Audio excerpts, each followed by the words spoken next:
Yeah. Ini kan ada yang geng Solo, ada yang mungkin karena terkuaknya kalau lu tahu ini terkuaknya kasus mafia migas Risa Khalid gitu. Terkait dengan dalang ini, kita perlu membaca simbol-simbol politik juga pas saat presiden konferensi pers. Di situ di tengah ada presiden, sebelah kanan itu ketua MPR, lalu ketum-ketum partai yang lain dan ketua lembaga. Di sebelah kiri beliau itu ada Ibu Megawati Soekarno Putri, ya kan? Kemudian tidak ada wakil presiden. Secara protokoler kan harusnya ada wakil presiden. Nah, ada apa? Ya, jadi hati. Langsung mendidih dia juga ya. Ya, artinya memang bagi saya presiden mengatakan sesuatu itu tidak mungkin hanya sesuatu yang spontan, tapi seorang presiden itu punya berbagai macam perangkat negara. Tegas dan very clear sebenarnya kan menyebut ada mafia-mafia itu. Kalau dari Bang Iwan sendiri, ini kan ada yang geng Solo, ada yang mungkin karena terkuaknya kalau lu tahu ini terkuaknya kasus mafia migas Risa Khalid gitu. Kalau Bang Iwan lihatnya gimana? Iya, kalau saya melihat memang pidato presiden sejak hari Minggu itu, beliau selalu mengatakan kalau penyampaian aspirasi murni kita akomodir, kita lindungi, bahkan dijamin oleh undang-undang. Tapi kita lihat konteks pembicaraan presiden itu saat beliau menyatakan ada tindakan makar dan indikasi terorisme, beliau nggak lihat teks. Jadi hati. Langsung mendidih dia juga ya. Ya, artinya memang bagi saya presiden mengatakan sesuatu itu tidak mungkin hanya sesuatu yang spontan, tapi seorang presiden itu punya berbagai macam perangkat negara. Beliau punya BIN, beliau punya BAIS, beliau punya polisi, tentara dan sebagainya. Artinya berbicara tentang mafia, kemudian ada yang berusaha makar dan sebagainya, ya dalam perspektif beliau memang seperti itu. Namun kita juga perlu melihat yang dimaksud mafia itu siapa. Yang masuk ini bijak nggak sih Bang, kalau misalkan kita akan dalam komunikasi politik ketika ngomong ini langsung ngomongin memunculkan sosok antagonis gitu loh. Iya. Begitu tuh. Ya sebenarnya sah-sah saja, sah-sah saja untuk untuk mempertegas bahwa musuh negara bangsa itu sebenarnya pihak luar, bukan rakyatnya sendiri gitu ya. Pihak mafia atau pihak luar yang dituduhkan itu. Jadi ingin mengalihkan musuh, ini bahasa komunikasi politiknya, ingin mengalihkan musuh bahwa musuh rakyat itu bukan negara. Tapi sebenarnya mereka ini. Nah, namun perlu kita ingatkan juga kepada presiden bahwa ketika beliau akan melawan mafia dan sebagainya, harusnya presiden itu punya semua perangkat, punya perangkat yang mendukung ya. Polisi, tentara, ya kan, kejaksaan dan sebagainya. Sekarang nggak usah jauh-jauh dulu, tangkap dulu Riza Khalid itu. Itu kan sudah jadi tersangka dan buron. Masih buron. Ya. Kalau memang serius ingin melawan mafia, itu udah jelas-jelas mafia. Ya kan? Ya, udah jadi tersangka, udah jadi tersangka, kemudian udah jadi buron, buktikan dulu itu. Tangkap dulu baru. Nah, menurut saya kalau sudah ada progres itu, nah saya kira rakyat akan mulai percaya lagi. Kemudian bicara tentang pemberantasan korupsi. Nah, ini kan berkaitan dengan penegakan hukum ya. Jadi penegakan hukum yang dilakukan oleh pihak penegak hukum, saya kira perlu juga menampilkan hal-hal yang benar-benar diinginkan rakyat lah. Kayak kemarin misalnya kasus Tom Lembong dan kasus Hasto sampai mendapat amnesti dan abolisi itu kan. Nah, kemudian ada Sylvester. Ini juga perlu menjadi perhatian menurut saya. Jangan juga tutup mata. Ini mengangkangi penegakan hukum kalau menurut saya. Oke. Nah, artinya banyak jangan hal-hal, double standar lah ya. Iya, jangan double standar. Jangan nanti masyarakat masih menganggap bahwa penegakan hukum ini tajam ke bawah, tumpul ke atas, ke teman, ke rekan, ke saudara dan sebagainya. Bang Yusri, ini dari HMI, desas-desus di akar rumput ada banyak faktor kan, yang Solo itu gimana? Ya bagi kami itu hanya obrolan warung kopi. Biasanya warung kopi itu yang malah justru warung kopi itu A1. Iya, jadi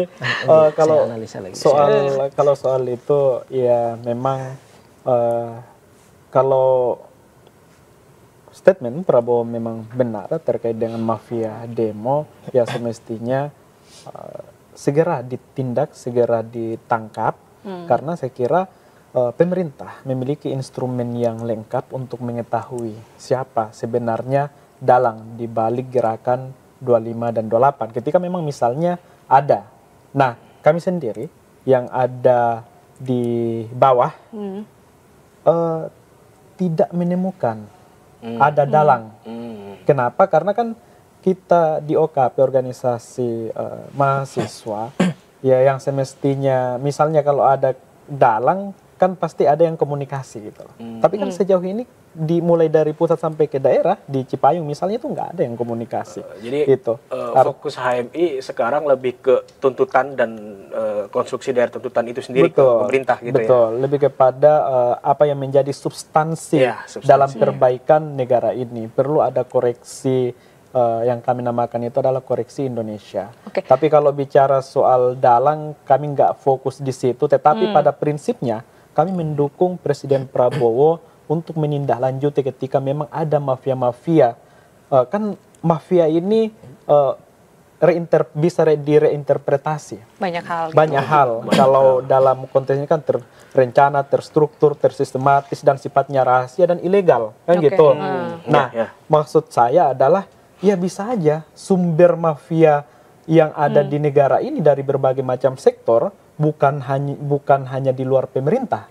Jangan-jangan di dalam. Nah, gitu. Itu dia kan ada juga oknum-oknum yang di dalam. Nah, itu yang kemudian perlu diperhatikan ketika kita berbicara soal perbaikan total terkait dengan bagaimana menuntut keadilan sosial, keadilan ekonomi, ya memang harus dilakukan secara komprehensif. Apalagi Presiden Prabowo saya kira sering menggaungkan soal bagaimana melawan mafia-mafia, baik itu mafia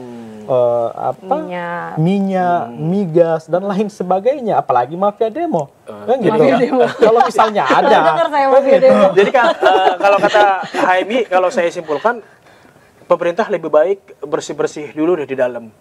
Kalau misalkan memang ada mafia, pasti ketemu tuh kalau lagi bersih-bersih gitu ya. Saya nggak mengatakan bahwa harus bersih-bersih di dalam dulu, tetapi ini harus bersifat seimbang. Selain di dalam, selain di luar, di dalam juga. Kalau misalnya memang ada, ini kan hanya sebagai asumsi yang kemudian mesti berjalan beriringan. Karena kan sekarang bukan lagi perang simetris. Sekarang ini adalah perang asimetris yang kemudian dari berbagai macam sisi ancaman terhadap ketahanan nasional. Saya kira Presiden Prabowo yang kita katakan sebagai daulat rakyat, wakil Tuhan yang ada di Indonesia ya, itu mampu untuk menyelesaikan persoalan atau problematika kebangsaan. Apalagi gerakan yang kemarin saya kira dengan langkah-langkah yang dilakukan oleh Presiden cukup efektif untuk meredam, untuk melemahkan eskalasi gerakan gitu. Nah, saya kira Prabowo punya kapasitas. Tapi kalau presidennya bilang berantas mafia migas, tapi kalau elemen di bawahnya tidak satu visi, tidak satu misi, juga tidak bisa terjadi gitu. Karena kalau saya lihat demo ini tuh kan makin abstrak ya. Pertama kita fokusnya DPRD, tiba-tiba ada seruan Kapolri mundur, lalu ada seruan tadi dalang geng Solo, lalu dalang karena kasus mafia migas, bahkan sempat ada postingan yang sama gitu kan dari beberapa menteri, dan ada salah satu menteri yang dia take down tuh setelah ini ramai gitu. Postingan-postingan bahwa kami percaya bahwa Prabowo tidak ada pendahulu yang berani untuk menangkap mafia migas itu. Sempat ada seruan itu kan dengan postingan-postingan itu kan publik langsung kayak wah jangan-jangan kasus Pertamina nih, mafia migas nih. Kalau Bang Irwan ngeliatnya gimana? Iya, kayaknya arahnya memang ke sana ya. Yang mana nih? Tadi saya ada dua. Ada banyak nih. Ada yang dalang yang karena geng Solo, ada yang geng mafia. Sebenarnya yang paling kuat. Jadi memang kalau saya lihat soal dalang ini ini kan gerakan ini kalau saya lihat ya, soal tadi memang tidak ada yang komunikasi ke Cipayung Plus dan sebagainya. Saya memang ada pergeseran pergerakan. Grup WA. Kalau menurut saya memang ada pergeseran pergerakan maksud saya pergerakan mafia demo tadi itu. Jadi mafia demo tadi tidak tertarik mungkin ke Cipayung dulu karena isunya belum ada yang terlalu menarik. Tapi ada kelompok gerakan yang bisa efektif menurut mereka bisa dimasuki. Ya ini begitu demo nggak ada babi bu langsung serang. Jadi karena memang itu target mereka. Nah terkait dengan dalang ini kita perlu membaca simbol-simbol politik juga pas saat presiden konferensi pers. Di situ di tengah ada presiden, sebelah kanan itu ketua MPR, lalu ketum-ketum partai yang lain dan ketua lembaga. Di sebelah kiri beliau itu ada Ibu Megawati Soekarno Putri, ya kan? Kemudian tidak ada wakil presiden. Lagi ini jenguk. Jadi jangan ini dulu. Saya sebagai pengamat politik membaca dan melihat beberapa respon publik. Saya lihat respon publik itu agak lain-lain. Lain-lain maksudnya, wah ada apa ini Gibran kok tidak diajak. Atau bagi tugas mungkin, itu kan ada. Secara protokoler kan harusnya ada wakil presiden. Nah ada apa? Nah saya baca itu banyak sekali yang mengaitkan dengan geng Solo. Jangan-jangan Pak Presiden udah mencium ada semacam gerakan geng Solo. Nah kita flashback. Beberapa kebijakan yang blunder, ya kan? Kemudian hal-hal yang kebijakan juga yang hampir menimbulkan disintegrasi. Seperti kemarin soal Pulau Aceh dan Sumatera itu berbahaya sekali. Dan itu banyak yang menganalisa sumber masalah kebijakan-kebijakan itu geng Solo yang ada dalam kabinet. Ini kita asosiasikan langsung. Yang dimaksud itu menteri-menteri yang masih dalam tanda kutip masih melanjutkan. Nah. Sorry aku potong, apakah ini juga terkait dengan beberapa menteri yang sedang dalam proses hukum ini juga ibaratnya geng Solo juga? Iya, makanya kan banyak aspirasi masyarakat bahwa Pak Prabowo ini mestinya melakukan bersih-bersih atau bahasa formalnya reshuffle kabinet. Apalagi ini kan udah mau 1 tahun kepemimpinan beliau, harusnya beliau melakukan evaluasi total, kemudian melakukan pembersihan dalam arti bukan arti masalah geng Solo atau tidak, tapi menteri-menteri yang evaluasi menteri-menteri yang kinerjanya tidak bagus, ya kan? Menteri-menteri yang selalu bikin kontroversi, menteri-menteri yang bikin bus pemerintahan ini mogok, ya kan? Harusnya kan presiden ini ingin berlari cepat membangun Indonesia dan mensukseskan program-programnya. Nah, kita bicara program-program pemerintah juga di bawah masih banyak yang menolak juga. Nah, makanya kembali lagi ke kemampuan komunikasi pemerintah bahkan ke parlemen tadi, saya kira itu perlu diperbaiki. Nah, secara politik memang kita bisa membaca bagaimana kemarin barisan berdiri itu sangat bisa dibahasakan simbol politik yang kiasan. Jadi Gibran atau Jokowi lah, kelompok politik Jokowi dan Prabowo ini sudah mulai berjarak. Sebenarnya udah banyak isu, sudah banyak isu. Juga. Nah, kemudian Prabowo juga tapi di lain sisi kayak tadi ada pidato presiden itu kan masih mendukung penuh Polri itu. Polri juga itu sisa presiden yang lama juga.